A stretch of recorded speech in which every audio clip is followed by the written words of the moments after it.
Construction of ఒక మండపం, అలాగే ఇంకా beautification and greenery, construction of shed to toilets, ఇవన్నీ కూడా మీ పార్టీకి సంబంధించినటువంటి ఒక ఎమ్మెల్యే హోదాలో ఆయన రాసినటువంటి లేఖను టీటీడీ పరిగణలోకి తీసుకొని ఇన్ని పనులను శాంక్షన్ చేసింది, ఇన్ని పనులు అక్కడ జరిగాయి. దీన్ని టెండర్ ఎవరు చేస్తారో మాకు తెలియదు.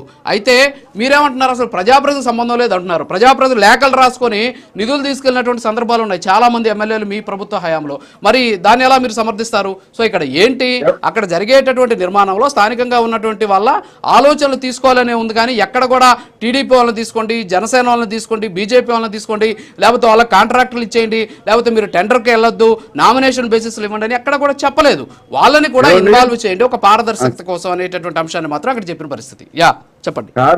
కార్వేట్ నగరం పనుల విషయంలో ఖచ్చితంగా ఈ డాక్యుమెంట్ కి సబ్సిక్వెంట్ గా ఇంకొక ఈ టెండర్ డాక్యుమెంట్ ఉంది, దాన్ని తీయమనండి. ఈ టెండర్ డాక్యుమెంట్ ఉంది, అది ఆ పనులన్నింటికి ఎమ్మెల్యే గారు రికమెండ్ చేశారు. ఎమ్మెల్యేకి ఏం సంబంధం సార్? టీటీడీ ఫండ్స్ తోటి ఎమ్మెల్యేకి ఏం సంబంధం? మీరు అడిగిన ప్రశ్న. మరి మీ పార్టీలో ఉన్నటువంటి ఎమ్మెల్యే లేఖ రాస్తే మాత్రం గుళ్ళు కట్టేయచ్చు, కళ్యాణ మండపాలు లాస్ వస్తున్నా సరే కళ్యాణ మండపాలు కట్టేయచ్చు. అంటే మీ ప్రాపకం కోసం టీటీడీ నిధులను తీసుకెళ్లి కళ్యాణ మండపాలు కట్టేశారు. ఈ రోజు కూడా లాస్లో నడుస్తున్న కళ్యాణ మండపాలు చాలా ఉన్నాయి ఈ రోజు రాష్ట్రంలో.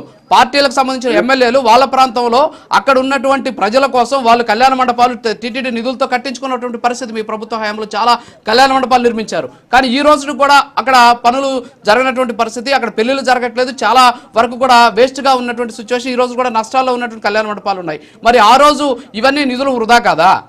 మీరేమంటున్నారు, అసలు ప్రజాప్రతినిధులకు సంబంధం ఉండకూడదు టీటీడీ నిధులతో అంటున్నారు. మరి ఇదేంటిది? స్థానిక ప్రజాప్రతినిధులు వాళ్ళ నియోజకవర్గం డెవలప్మెంట్ నిమిత్తం వాళ్ళు లెటర్లు రాస్తారండి, ప్రతి డిపార్ట్మెంట్ కి రాస్తారు.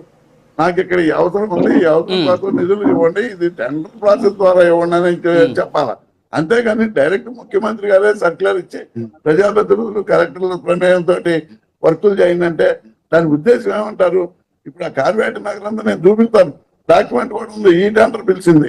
అది కాదు, మిగతావి కూడా స్థానిక ప్రజాప్రతినిధులు ఎవరైనా వాళ్ళ నియోజకవర్గ అభివృద్ధి కార్యక్రమాల్లో భాగంగా ఖచ్చితంగా ప్రతి డిపార్ట్మెంట్ కి లెటర్ రాస్తారు. లెటర్ రాయడంలో తప్పని నేను అంటలేదు.